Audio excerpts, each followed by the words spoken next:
제가 책을 읽다가 너무도 감동적인 이야기가 있어서 오늘 여러분에게 소개를 좀 하려고 합니다. 이런 이야기입니다. 날 때부터 곱주였던 여자아이가 있었습니다. 그 아이는 17세가 되기까지 집 밖에 나가 본 적이 없었답니다. 자기 자신이 창피했기 때문이었지요. 이 아이가 얼마나 심한 열등감을 갖고 있었던지 부모는 학교에 보낼 생각조차 하지를 못했습니다. 그런데 17살이 되던 해에 그 집을 찾아온 수녀님의 설득에 의해서 이 소녀가 태어난 지 17년 만에 천주교의 피정, 여러분 피정이라는 말 들어보셨습니까? 이걸 영어로 리트릿이라고 합니다. 말하자면 수양입니다. 우리로 말하면 부흥사경회 같은 그런 걸 이야기할 때 피정이라 그렇게 휴가를 가는 거 그런 정도의 천주교에서 사용하는 용어입니다. 이 천주교의 피정에 참여하게 되었습니다. 그날 강사 신부님께서 마침 성령님에 대한 강의를 했습니다. 그 강사 신부님께서 하시는 말씀이, 자, 이제부터 시간을 10분 정도를 드릴 테니까 다 밖으로 나가십시오. 이 수도원 마당이든지 산이든지 어디든지 나가서 지금 성령님께서 여러분 각자에게 무엇을 깨닫게 해 주는지를 귀를 기울이시고 들어보십시오. 그리고 다시 이 강당으로 들어오십시오. 라고 했습니다. 곱주 소녀도 나갔습니다. 모든 사람들은 산자락 나무 아래에 좋은 자리를 다 차지했습니다. 그러나 사람 만나기를 꺼려하는 이 소녀는 자연히 사람들이 아무도 가지 않는 곳을 찾다가 한적한 곳에 앉게 되었습니다. 앉고 보니 쓰레기통 옆이었습니다. 나는 어디를 가나 쓰레기구나. 이 소녀가 한숨을 푹 쉬었습니다. 그런데 바로 그때 한 소년이 오더니 열심히 쓰레기통을 뒤지고 있었습니다. 무언가를 찾고 있었습니다. 곱추 소년은 용기를 내서 난생 처음으로 알지 못하는 사람에게 말을 걸어보았습니다. 저 쓰레기통은 왜 뒤지는 거예요? 캔이나 종이를 찾고 있습니다. 그걸 찾아서 뭘 하려고요? 이것을 가지고 가면 돈이 되거든요. 팔아서 우리 할아버지 할머니 편찮으신데 약을 사다 드리려고요. 그 순간 곱추 소녀는 성령님에 의해서 큰 깨달음을 얻게 됩니다. 쓰레기도 쓸모가 있구나. 나 같은 쓰레기도 쓸모가 있겠구나. 저 쓰레기를 팔아서 노인들의 약값을 할 수 있다면 나처럼 쓰레기 같은 곱추도 병들어 누워있는 사람들을 위해서 약이 될 수 있겠구나 라고 생각을 했습니다.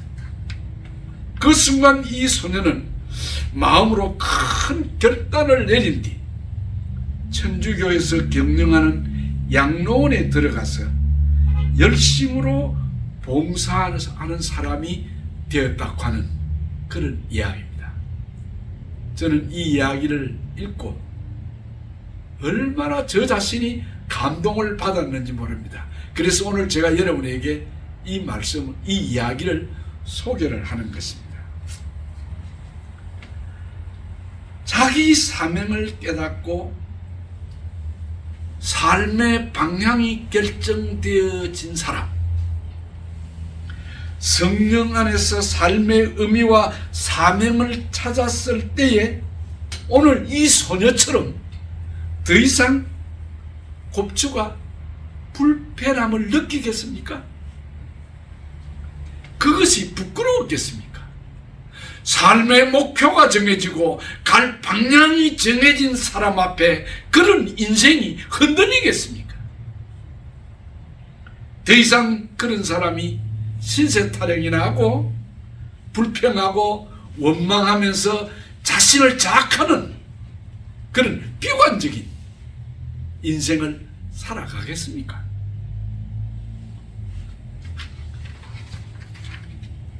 목표가 정해진 사람, 방향이 정해진 사람, 그런 사람은 하나님이 그 인생을 책임져 주시는 것입니다. 이 세상에서 어떤 사람이 여러분 행복하다고 생각하십니까? 저는 생각하기를 자기 하는 직업이, 자기 가지고 있는 직업이 하늘이 내려준 직업이다. 자기 하고 있는 일이 천직이라는 천직, 하나님이 주신 직업이다 는 그런 깨달음을 가지고 사는 사람. 그래서 그는 하늘이 내려준 천직이라는 그 소명의식, 거기에 사는 사람이 아마 가장 행복한 사람이 아닐까 생각을 합니다. 자기 삶의 의미를 그리스도 안에서 분명히 찾은 사람, 내가 지금 두 발을 딛고 있는 이곳에서 내게 주어진 사명이 무엇인가를 분명히 알고 있는 사람, 내 삶의 의미를 분명히 깨닫는다면 불구자인 곱추가 더 이상 문제가 되지 않을 것이고 나이가 많고 적음이 문제가 되지 않을 것입니다. 우리는 이것을 신학적으로 소명의식이라 그럽니다. 그래서 우리가 직업을 job이라는 말로 그렇게 영어를 씁니다만, 그러나 고급 영어에서는 직업이라는 말을 전에도 제가 여러분에게 소개했지만 vocation이라고 합니다. vocation. 이 vocation이라는 말이 다른 말로 하면 소명이라는 말입니다. 하나님의 부르심이라는 뜻입니다. 이런 사람을 가리켜서 삶의 방향이 정해진 사람이다. 분명한 소명의식을 가진 사람을 가리켜서 삶의 목표가 뚜렷한 사람이라고 그렇게 말을 합니다. 자기가 나아갈 길을 찾은 사람, 이런 사람은 흔들리지 않습니다. 좌우를 두리번거리지도 않습니다. 이런 사람은 생사의 문제를 두려워하지도 않습니다. 이런 사람에게 성공과 실패는 그렇게 큰 관심거리가 되지 않습니다. 부하고 가난함, 유명한 사람이 되는 것과 무명인이라는 것, 거기에도 신경을 쓰지 않습니다. 인기가 없느냐 있느냐 거기에는 전혀 관계하지 않는 사람이 하나님의 소명을 자각하는 사람, 내가 하는 일이 하늘이 내려준 천직이다라고 생각하는 사람은 이런 사소한 일에 세상적인 가치관에 휘둘리지 않는 것입니다. 성령님께서 내게 요구하시는 사명, 나만이 할 수 있는 사명이 있다고 느끼는 사람, 그 사람은 자기 하는 일에 자부심을 가지고 살게 되는 것입니다. 이런 사람에게 앞서 제가 말씀한 대로 이런 사람은 하나님이 그 인생을 책임져 주는 것입니다. 삶의 목표가 정해지고 방향이 정해지고 하나님의 소명을 깨닫고 가는 사람, 그런 사람은 하나님이 그를 책임져 주시는 것입니다.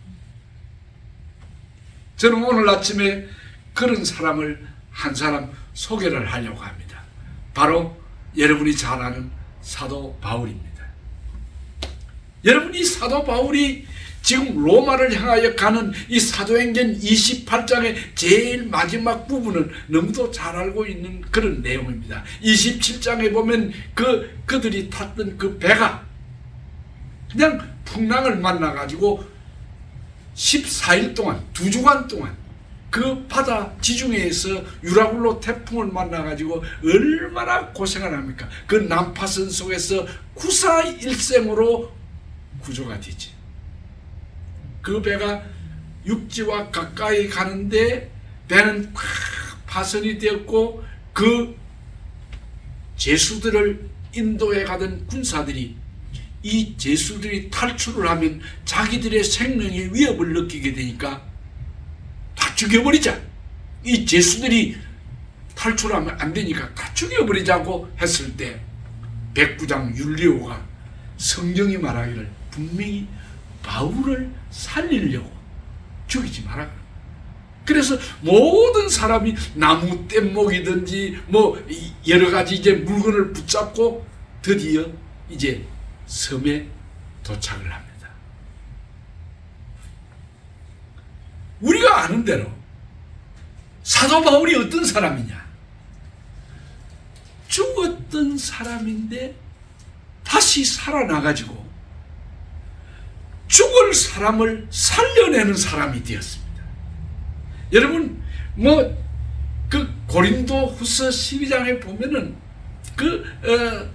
사도 바울이 얼마나 심한 고생을 합니까? 죽을 뻔한 고비를 얼마나 많이 느낍니까? 이오니온 같은 데 가서는 복음을 전가하다가 돌에 맞아가지고 사람들이 죽은 줄 알고 사도 바울을 질질질 끌고 그냥 성 밖에 갖다 버려버렸지 않습니까? 그런데도 다시 일어나서 걸어 나와서 또 복음을 전했지 않습니까? 사도 바울은 여기 지금 난파선 속에서도 다 군사들이 제수를 죽여버리자고 했을 때 백부장의 호의로 바울이 살아납니다. 참 바울은 죽어도 몇 번을 죽었던 사람입니다. 감옥에 얼마나 갇혔습니까? 매를 얼마나 맞았습니까? 얼마나 많은 고난 속에서 그는 꿋꿋이 그가 삶의 방향, 그가 가는 삶의 목표를 위해서 뚜벅뚜벅 어리석게도 걸어갔던 사람 아닙니까? 그는 죽었던 사람인데 하나님이 그를 살려줘가지고 이제는 살아난 이 바울이 죽어가는 사람을 살려주는 일을 하는 거기에 하나님이 불러주신 것입니다.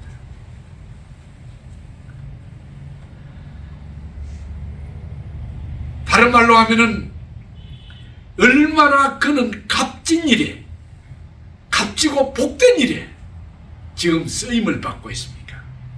소위 우리가 하는 이야기대로 덤으로 사는 인생입니다. 바울이야말로 정말 죽었던 사람인데 보너스로 받은 생명을 그는 이어가고 있는 것입니다. 그런데 그 자기가 얻은 그 보너스의 삶, 그 덤으로 얻은 생명, 그거를 영혼을 구원하는 죽어가는 사람을 살리는데 헌신했던 사람. 그래서 그는 말합니다. 내게 사는 것이 그리스도니 내가 죽는 것도 유익하다. 하나님이 나를 살려주셨는데 내가 이 사람 살리는 이 전도하는 일이 나의 천직으로 알고 그는 유대인이면서 이방인들에게로 가서 복음을 전할 그는 사도입니다. 그는 이 바울이 드디어 죄수의 몸으로 이제 로마의 가이사에게 재판을 받기 위해 갑니다. 그 죄수로 묶여가는 이 바울의 로마 행에는 놀라운 하나님의 신비가 거기에 포함되어 있습니다. 하나님의 섭리가 우리가 알지 못하는, 우리가 깨닫지 못하는, 왜 하나님이 개선장군처럼 로마 성에 입성하게 하지 않냐고 초라한 죄수의 몸으로 가게 됩니다. 죽을 뻔한 고비를 몇 번 느꼈던 이 사도 바울이 드디어 로마로 가서 복음을 전한 사람의 영혼을 살리는 일에 그는 사명을 다합니다. 성도 여러분, 왜 목회자를, 목회하는 목사의 그 직업이 귀하다고 생각하십니까? 목사의 주된 임무가, 일이 영혼 구원하는, 말씀과 기도에 전무하고 사람의 영혼을 살리는 일에 거기에 전적으로 풀타임으로 일을 하는 사람이니 그 목회자야말로 얼마나 존귀한 자입니까? 그런데 여러분, 목회자는 그런 사람이 아닙니다. 이 세상에 사는 모든 그리스도인들이 다 목회자요, 다 성직자요, 다 제사장이요, 선지자요, 왕같은 하나님의 일꾼들입니다. 우리가 가진 직업이, 내가 하는 일이 사람 살리는 일에, 사람을 도와주는 일에, 죽어가는 일, 영혼을 구원하는 일에 쓰여진다고 하면 그 사람은 가장 행복한 사람입니다. 그 일을 지금 바울이 하고 있습니다. 두 번째로, 바울은 어떤 사람이었느냐. 여기 보니까 이 배에서 구조된 사람들이 가까스로 도착한 섬이 멜리데라는 섬입니다. 오늘의 말타라는 섬입니다. 그 섬에 도착을 했는데 비가 오고 추우니까 거기 멜리데 섬에 그 섬 주민들이 그 난파선에서 구웠는 사람들을 다 추위에 떨고 있으니까 나뭇가지를 가져다가 불을 피워서 그들을 따뜻하게 해줬습니다. 그때에 바울이 나뭇가지 하나, 나무단 하나를 들어서 불에다 넣는데 그 나무단 속에 있던 독사가 그 불이 뜨거우니까 꿈틀거리고 나와가지고 바울을 물었습니다. 물고는 디룽디룽 달려 있습니다. 그런데 뜨거운 불 속에 넣다 보니까 그만 그 독사도 떨어져 가지고 불 속에서 죽었겠죠. 그것을 본 섬 주민들이, 이 사람은 살인자로구나. 그러니 저 바다에서는 구사일생으로 살아났는지 모르지만은 이 독사가 이 사람을, 죄 있는 이 살인자인 이 사람을 심판하는구나, 죽이는구나 생각하고 아마 이 바울이 독사에 물렸으니까 곧 죽을 것이라고 바라보고 있습니다. 그런데 1분이 지나도, 5분이 지나도, 10분이 지나도 끄떡없습니다. 아무런 변화가 없습니다. 독사의 독이 그냥 퍼져가지고 죽을 줄 알았는데 바울이 건강합니다. 그러니까 그들이 하는 이야기가 뭐였습니까? 와, 이 사람은 신이다.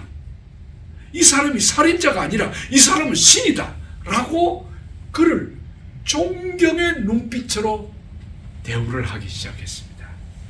저는 여기에서 이 바울은 죄수의 신분에서 신으로 권위를 가진 사람으로 그 신분이 바뀌어졌습니다. 여러분, 그 초라한 죄수, 로마의 압송이 되어가는 이 죄수 바울이 죄수의 신분에서 그 섬 사람들과 그 주위에 있는 모든 사람들이 신처럼 우러러보는 사람으로 바뀌어진 것입니다. 여러분, 삶의 목표가 정해지고 생사를 가리지 않냐고 불문하고 그 삶의 방향을 위해서 진력하는 사람은 하나님이 책임져 주시는데 독사에 물려도 하나님이 그를 죽은 자로 받아주지 않았습니다. 여러분, 성경은 이렇게 말합니다. 마가복음 16장 17절에 믿는 자들에게는 이런 표적이 따르리니, 거기에 5가지의 믿는 자의 표적이 거기 예수님의 말씀에 이제 나타나는데, 그 믿는 자의 표적 5개 중에 하나가 뭐냐면 뱀을 집어 올리며 라는 그 부분이 있어요. 그 예수님의 말씀은 틀림이 없는 겁니다. 예, 믿는 자에게는 뱀에게 물려도 하나님이 지켜주신다는 거죠. 그래서 그 초라한 죄수의 신분에서 하나님처럼 높아지는 그런 신분의 격상이 이루어진 것입니다. 아마도 많은 그 멜리데섬 사람들이 그때부터는 죄수로 바울을 보는 것이 아니라 신처럼, 하나님처럼 두려워하면서도 가까이 가고 싶고, 겁이 나면서도 좀 기대고 싶은 그런 눈빛으로 지금 바울을 바라보게 된 것입니다. 초라한 죄수 바울을 누가 이렇게 신분을 격상을 시키겠습니까? 바울 자신이 그렇게 만들었습니까? 아니면은 백부장이 그렇게 만들었습니까? 하나님이 바울을 이처럼 놀라운 권위를 주었습니다. 사무엘상 1장 6절과 7절 이하에 보면 한나가 이런 감사 찬송을 사무엘을 얻은 다음에 합니다. 여호와는 죽이기도 하시고 살리기도 하시며 음부에 내리기도 하시고 올리기도 하시는도다. 여호와는 가난하게도 하시고 부하게도 하시며 낮추기도 하시고 높이기도 하시는도다. 예, 하나님이 높아지는 것도 낮아지는 것도, 부하게 되는 것도 가난하게 되는 것도, 모든 부의 영광을 하나님 손에 있다는 것을 한나가 찬양을 합니다. 오늘 여기 바울을 보십시오. 인간의 눈으로 보면은 초라한 죄수였지만 그가 일약 하나님께서 그를 책임져 주시니까 권위 있는 신적 권위자로 나타나게 된 것입니다. 우리 예수님 이사야 53장에 보면 그의 출생이 흠모할 만한 아무런 것이 없다 그랬습니다. 마른 땅에서 나온 줄기 같은, 정말 별 볼 일 없는, 정말 사람들의 눈에는 메시아인 그런 모습이 전혀 없는 그런 사람이었지만 하나님이 그에게 성령을 기름 붓듯 부어주시니까 가는 곳마다 역사가 일어나고 가는 곳마다 하나님의 권위가 나타나서 많은 사람들이 보고 말하기를, 와, 권세 있는 새 교훈이로다.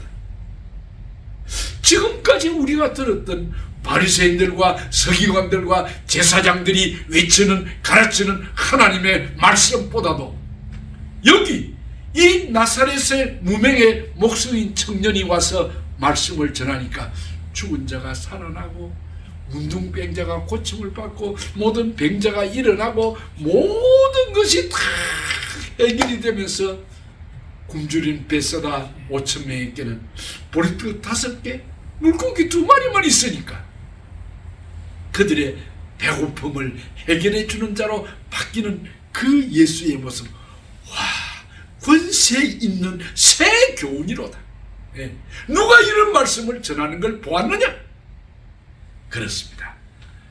하나님께로 인생을, 방향을 정한 사람, 내 중심의 삶의 철학에서 하나님 중심으로의 방향을 바꾼 사람, 영어로 말하면 에고센트릭에서 가드센트릭으로 그의 방향을, 목표를 정한 사람, 하나님이 그를 책임져 주시니까 이런 죄수 초라한 바울이 하나님처럼 높아지는 권위 있는 사람으로 나타났지 않습니까?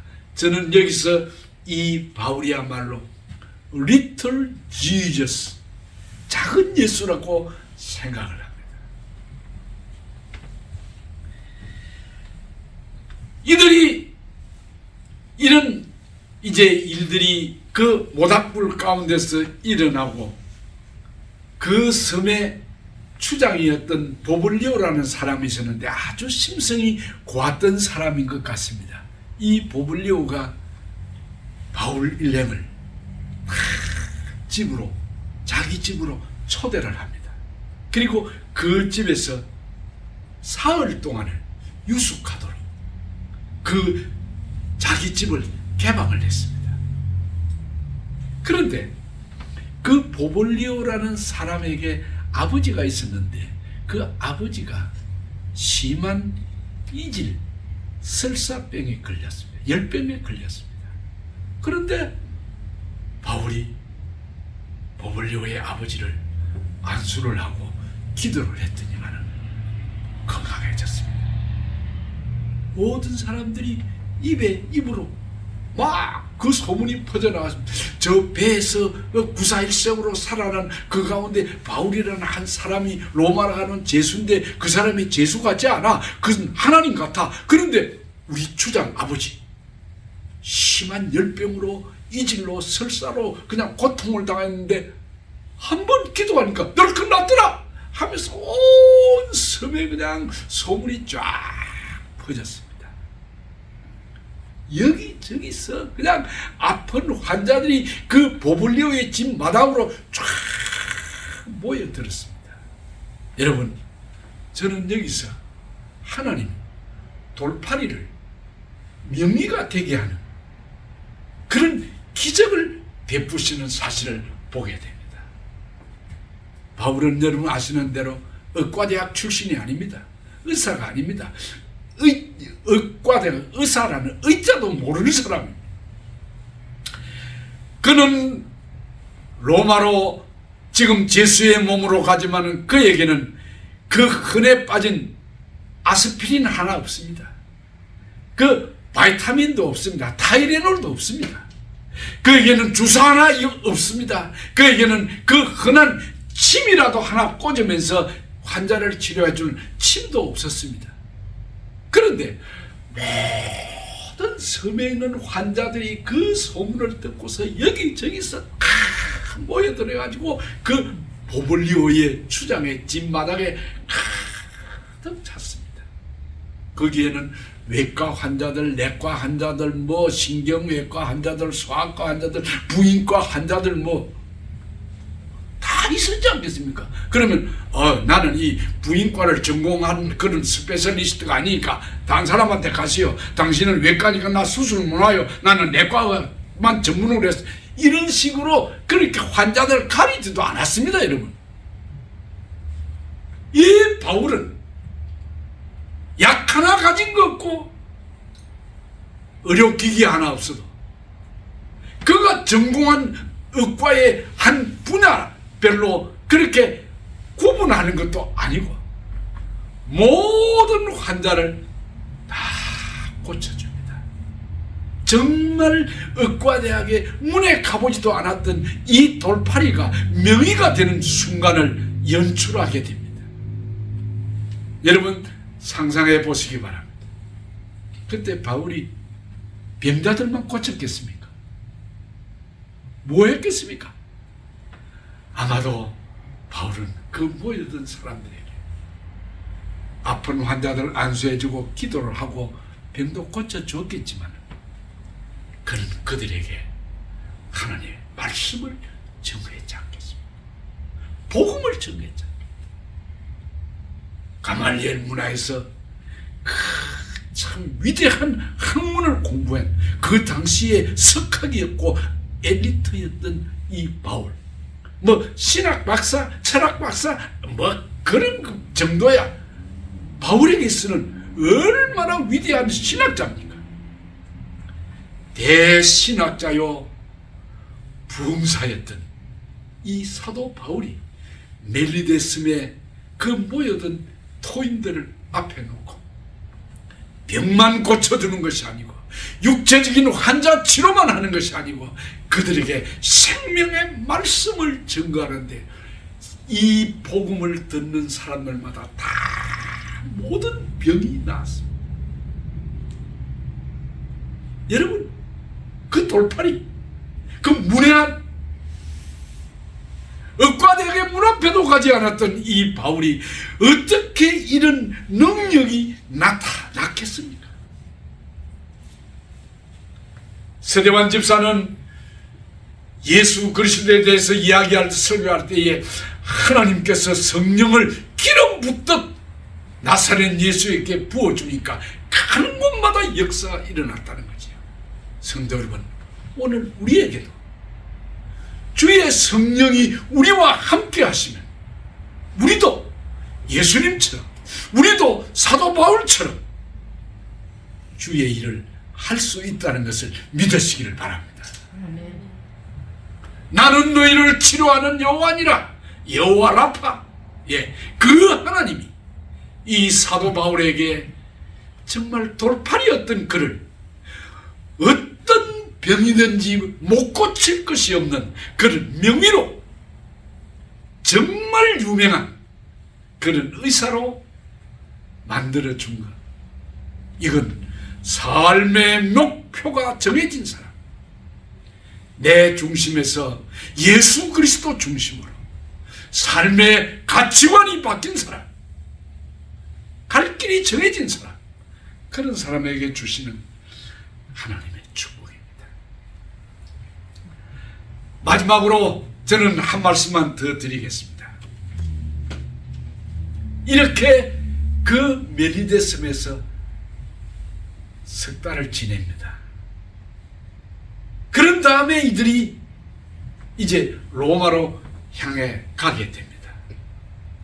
여러분, 거기 멜리데 섬에 체류하는 그 기간 동안은 아마 멜리데라는 이 섬은 정말 축복받은 섬이었죠. 그 위대한 신학자요, 그 복음의 부흥사였던 사도 바울의 설교를 듣고 날마다 병고침을 받고 온 섬 전체가 축제 분위기에 들떴지 않겠습니까? 정말 그런 그 멜리데 섬은 놀라운 축복을 받은 섬이었지. 그런데 이제 드디어 이 로마의 제수들을 다시 배에 싣고 로마로 향하게 됩니다. 그런데 본문은 이렇게 이야기를 합니다. 본문 28장 마지막 10절에 보니 후한 예로 우리를 대접을 하고 떠날 때에 우리 쓸 것을 배에 올리더라. 저는 이 말씀을 읽고 무릎을 쳤습니다. 여러분, 바울은 어떤 사람입니까? 빈털터리 아닙니까? 죄수 아닙니까? 바울이라는 이름으로 볼펜 하나 꽂을 땅도 없는, 자기 것은 아무것도 없는 사람, 그런 사람이 그 멜리데 섬에서의 체류를 끝내고 부흥회를 끝내고 집회를 끝내고 로마로 가는 그 배 위에 그들은 모든 것을 실어주었다 그랬습니다. 그러니까 바울은 아무것도 가진 것이 없었는데 먹을 것, 입을 것, 과일, 음료수 할 것 없이 그 멜리데 섬에서 병고침을 받고 은혜를 받고 예수 그리스도의 복음을 들었던 사람들이 감사해가지고 막 바리바리 쌓아가지고 그 배에 다 채워주었습니다. 아무것도 없는 돌팔이가 명의가 되더니만 빈털터리가 모든 세상 것을 다 가진 사람으로 변하게 만들었습니다. 여러분, 무엇을 먹을까? 무엇을 마실까? 무엇을 입을까? 염려하지 마라. 우리 주님 말씀했습니다. 그건 이방인들이 하는 것이다. 너희는 먼저 그의 나라와 그의 의를 구하라. 우리 오늘 사모님 기도에서 그 말씀했어요. 예? 우리가 할 일은 그저 주님을 위해서 우리의 삶의 방향을 바로 잡기만 하고, 우리의 삶의 목표가 이 세상의 하찮은 것들에 거기에 목매이지 않은 그런 삶을 산다면 하나님이 우리 인생을 책임져 주신다는 거지.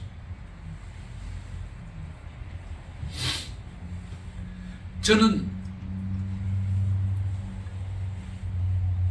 은퇴를 준비를 못했습니다.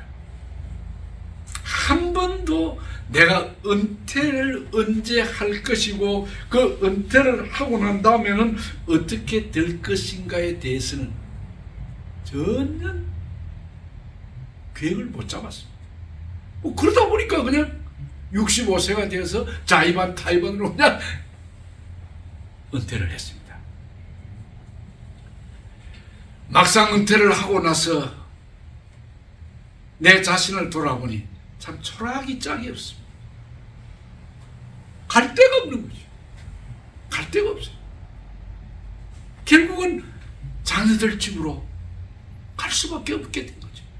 그러다가 이제 시내 아파트 하나를 또 이렇게 얻어서 가게 되었는데, 그래도 어려운 중에도 제가 미국에 와서 공부를 하면서 목회를 하면서 그럴 때도 세금 보고를 꼬박꼬박 했습니다. 착실하게 세금 보고를 했습니다.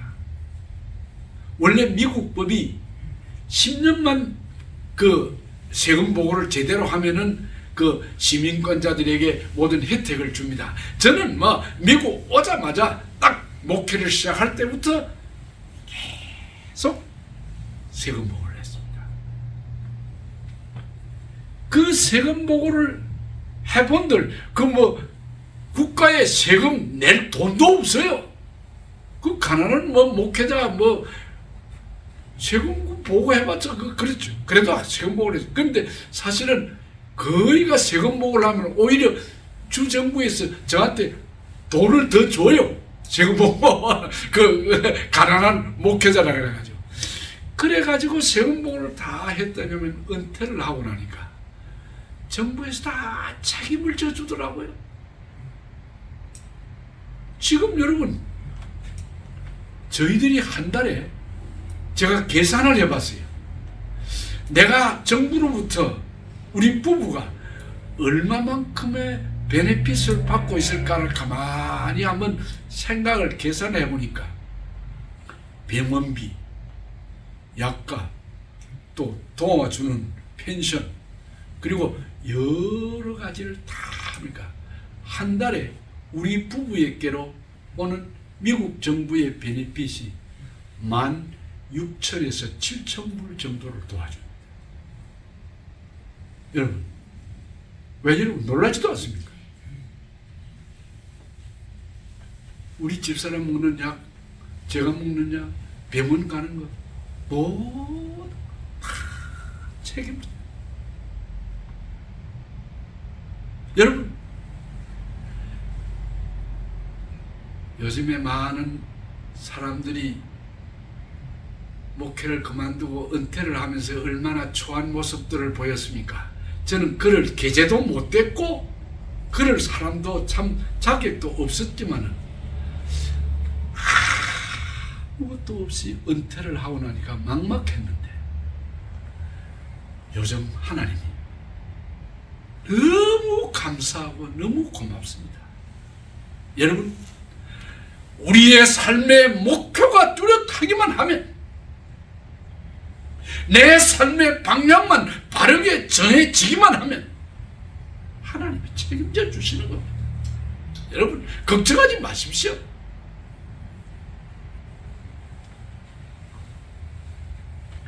여기 사도 바울에게 후한 예로 떠날 때에 우리 쓸 것을 배에 올렸더라. 그게 그 세번역 성경을 보니까 극진한 예로, 극진한 예우를 했다 그랬어요. 아마도 그 멜리데스의 모든 사람들이 아마 이 바울에게 그냥 있는 정성을 다해서 대접을 했겠죠. 그러니 여러분, 우리가 무슨 걱정을 할 필요가 있습니까? 모든 염려는 주께 맡겨놓고 우리의 삶의 앞길에 예수 그리스도의 영광만을 위해 산다면 얼마나 우리의 남은 생이 탄탄대로를 긋겠습니까? 지난번에 우리 이혜실 사모님이 우리 교회 그 단체 카톡방에 올려준 그 카이스트 배상민 교수 이야기 여러분 다 보셨지요? 저는 그 동영상을 보고 그 간증을 보고 야, 그 사람이 우리 교단 출신이었다는 것만도 좋고 4대째 우리 교단의 사람이라는 것도 좋고 단 하나 그의 삶의 목표가 하나님으로 딱 정해졌을 때 하나님은 그에게 쏟아 부어주시는 축복이 헤아릴 수 없어요. 여러분 그래서 여러분 그 마지막 부분을 한번 보십시오. 모든 이 세상의 디자이너들이 꿈꾸는 로망이 뉴욕에 가야 된다. 뉴욕에 디자이너로 성공하려면 뉴욕에 가서 거기에서 치료하고 거기서 발을 디디고 거기에서 일어서야 된다는 것이 일반적인 커먼 센스였습니다.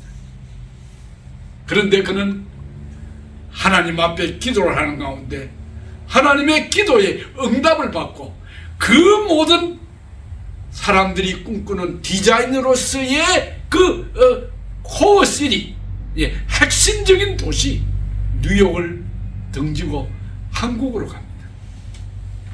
그래서 분의 이야기를 들으면 연봉이 10분의 1도 안 되는 그런 곳으로 카이스트 대학의 교수로 갔다는 거죠. 그런데 여러분 거기에 보면 253이라는 숫자를 보셨지요? 이 뉴욕에 있을 때에 그는 세계적인 디자이너 상을 2개를 받았는데 그가 한국의 대전에 가서 카이스트로 옮겨서는 54번, 53번, 아니 그분 말로 하면 55번을 세계의 가장 위대한 디자이너 상을 55개나 받았다. 나는 그것을 보면서 야, 하나님의 믿음은, 신앙은 이 세상의 일반 상식을 깨트리는 것이다. 뉴욕이 아니라 대전에서도 가능하다는 거죠. 왜냐? 그의 삶의 방향이 하나님 중심으로 갔기 때문에. 여러분, 사도 바울이 오늘 그 배상민 교수가 왜 그렇게 위대한 하나님의 사람으로 쓰임 받을 수 있을까요? 그의 삶의 방향이 정해졌기 때문에, 그의 목표가 정해졌기 때문에, 그의 길이 분명해졌기 때문에.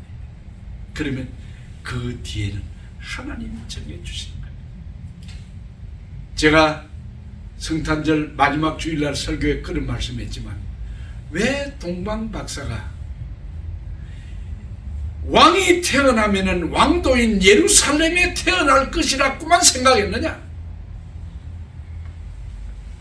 왜 성경을 알되 별을 연구하고 그 메시아가 태어날 걸 알았다면은 좀 더 성경을 자세하게 알고 공부하고 와서 베들레헴에 메시아가 올 것이라는 것을 알고 왔다면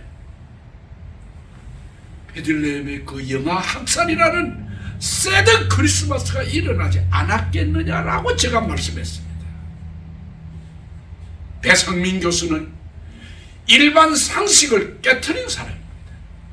디자이너의 꿈이 뉴욕에서만 성공하는 것이 아니라 한국에서도, 서울도 아닌 지방도시 대전에 가서도 성공할 수 있다는 거지.